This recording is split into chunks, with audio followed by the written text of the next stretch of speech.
Hello survivors and welcome to another Walking Dead Road to Survival video, and in this video I'm going to be claiming Erin as an S class character, as you can see on your screen right now, and I did obviously increase her active skill to max that out, and then I maxed out her rush as well.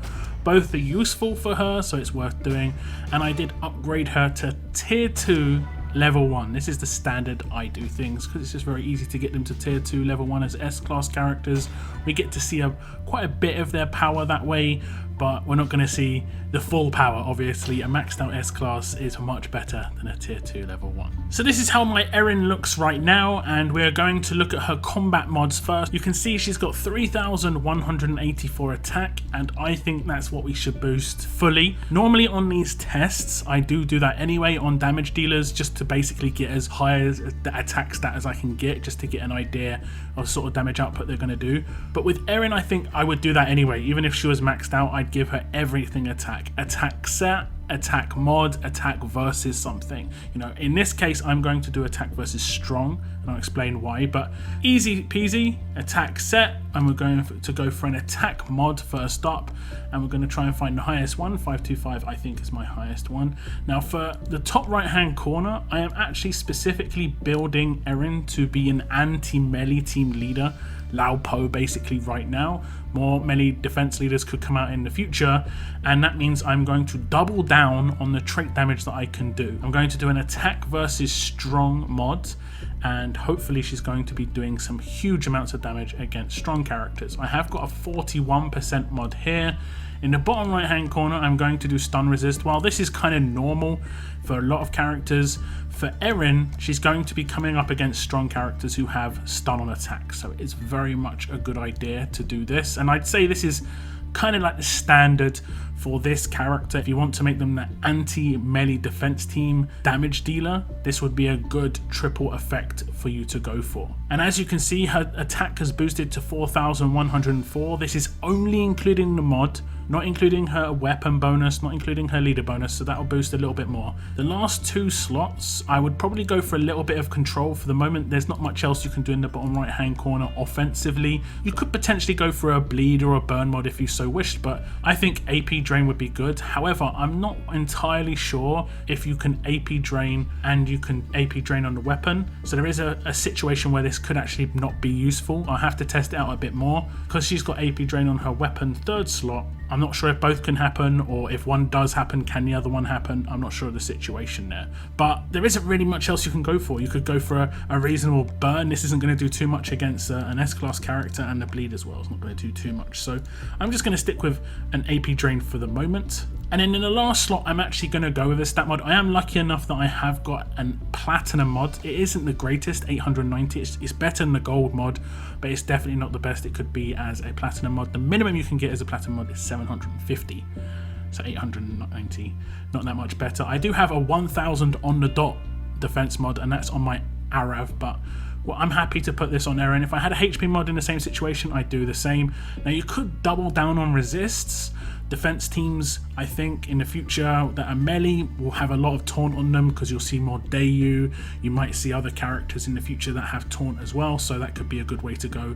But we're going to test it out with a defense mod, mainly because I'm not sure of her survivability at the moment, being tier 2 level 1, even though the defensive melee defense teams aren't that offensive, they're not going to do too much damage, so we're going to keep it like this for the moment. So this is her mods all finalized. As you can see, she's got 4,379 attack now and 3,720 defense. Her attack got boosted just slightly because of the set bonus increase.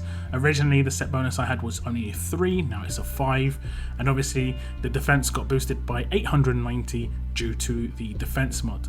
It is exactly 890 more than her HP because her HP and defense are exactly the same without veteran rings. So these are the mods I'd use if you did have multiple leaders and you were specifically going to take Erin against those defensive Lao Po teams, for instance.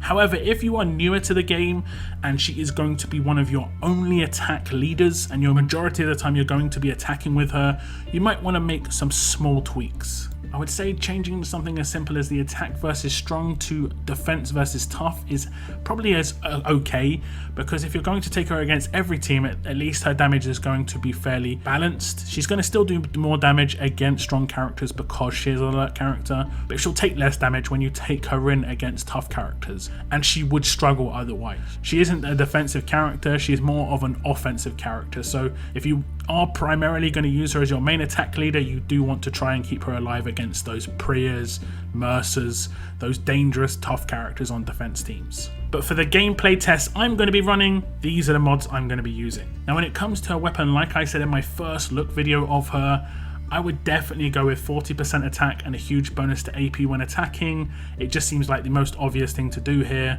If you do want to give her a different weapon, you can 5-star this weapon and swap whatever weapon you want into her hands. I don't think it's worth trying to get a very specific special weapon into her hands. It's better to swap one into her hands. Like if you want to make her an offensive stun gun with the focus stun, the new tier 4 on the 3rd slot, it's better to be able to craft that onto a separate weapon, and then you can use that on anybody at any given time. So for the tests I'm going to be running in this team, we are going to be using Erin as a leader. So we're going to obviously put her in the leader slot. As you can see, her attack then gets boosted by 2,600. It goes from the 4,300 we had before to 6,989. This is because it's taking into effect her leader skill, so it's giving her an extra 40% attack. Then it's going to be giving her an extra 30% attack on top of the new total. This does not include combat mods, as the combat mods are added at the end, but as you can see, big boost, so that's a lot of damage increase. Once he's maxed out, she'll be getting over 10k probably, and the fact that her rush does 650% damage, this is where this rush is going to be very, very powerful. I actually think this is going to be a really hard hitting rush, and I was surprised by how much people were kind of underrating the damage output of this rush. Now the other characters we're going to be using in this team would be one other damage dealer, and I'm going to be going for one character from the crate, and I have got James here. If you do have Krista would just slot right in here just like James does. I'm going to be using a character that actually increases damage. For me it is Alice. Now I could potentially use Alice as the leader instead of Erin. It makes actually no difference between the two, but the thing is with Erin is I'm definitely going to be using her on this attack team. I may take Alice out in the future just because Erin is an S-class character. She has a bit better longevity. Alice, for instance, does not. Another character you could take is Ivanova, and this is because you could get pretty much the same buff from Ivanova on her active skill turn 2 that you're going to get from my Alice, and that would be an attack increase and focus. It will not be as high an attack increase, so I will do some tests with Ivanova as well, but it will still be an attack increase.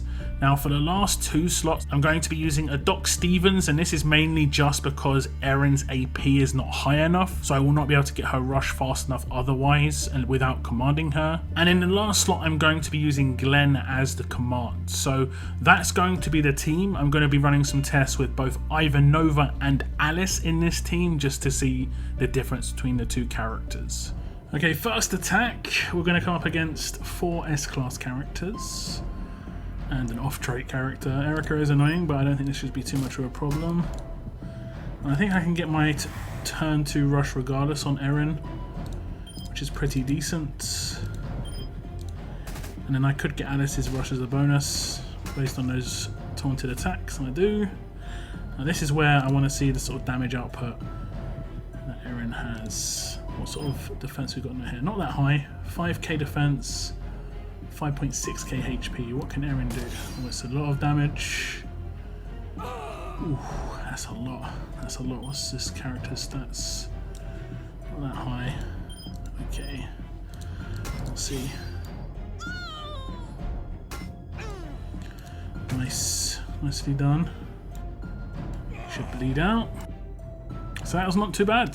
Okay, this next attack is going to be a bit more difficult. They haven't got a command for the Doc Stevens, which is fine.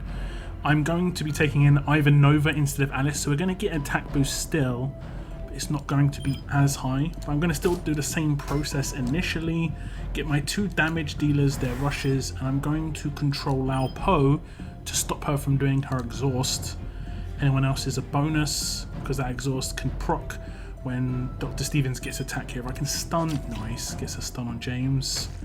See, look, he gave 40% AP twice, but if Laupo did her exhaust, potentially that could have been some main damage to those characters that got the AP. I think the taunted attacks happened before the exhaust, but it's always safe now. Potentially I wouldn't have had the rush on Ivanova, so I'm not going to rush on her, but I will do her actives because this is going to be a boost to everybody's attack. As you can see, 25% attack. I could have potentially done that on Glenn as well if I got his rush. He gives, what, 65%, so that would have been a bigger boost. Now let's see the sort of damage output that Erin's going to have now with only a 25% attack boost. Still going to be quite high because they get their rushes. It's going to kill a couple, but not one. 8,000 defense though, but that wasn't too bad. It still did a lot of damage. And like I said before, this is only a tier 2 level 1 Erin, so I'm pretty happy with that. When she's maxed out, it's going to be great. I'm going to try and take out this character. We'll see what happens. Could maybe take out Laupo with the splash. That's not going to be the case. And we will just do a line attack now. And this should do quite a lot of damage. There we go. Nice and easy. Now this last team I'm going to take in has got Angel instead of my Doc Stevens. This is less to actually support my team than to actually be aggro against the other team. You do her exhaust on the first turn and it should take out a Doc on a defense team. You just don't attack him so he doesn't gain any AP, and then he at least basically what will happen is the sort of usual. You'll see him do his active and he's gone. See you later, Doc Stevens, and that's basically why you're taking in Alice in these situations. I can't command rush Erin right now, as you can see, but she did do the minus 30 AP, that's kind of nice. Because she has not got an AP weapon, this is where Doc Stevens came in quite handy because I could show off the rushes quite early. She's got a very slow rush in this situation, but I can command, let's say, James, but I'm not going to command anyone just yet. We will command Erin now, and this is going to be kind of normal in terms of, oh no, no, I did made a big mistake. But what I can do is I can give some boosts to the other characters and we'll get some damage in on the remainers. So we should get at least 2 out here. Nice. My own fault. He is confused at least, but my own fault. We'll get the rush off now, but we can sort of see the damage that she's going to be able to do. She's got a 65% damage boost with Glenn, and she's going to get it done. 8k against James. Real nice. So that's my tier 2 level 1 Erin in terms of the sort of mods I'd use, the gameplay showing how to use her effectively. Decent characters to use her with, mainly right now free to play source. There aren't too many heavy promos that you can use with this character except the Gentleman, who I think would work quite well with her. Obviously the amount of attack output that the Gentleman's going to get with that 40% attack lead against those Laupo teams, he's going to do huge amounts of damage. Now when she's maxed out with full veteran rings, you can see she gets 4,705 attack. This is higher than Arav, so her damage is going to get extremely high. I still would go all out offense with her mods, with her weapon at this point, and she should get over 10,000 attack, and then suddenly that 650% attack rush is huge. You saw the sort of damage output she was getting already with just a small attack boost from Ivanova.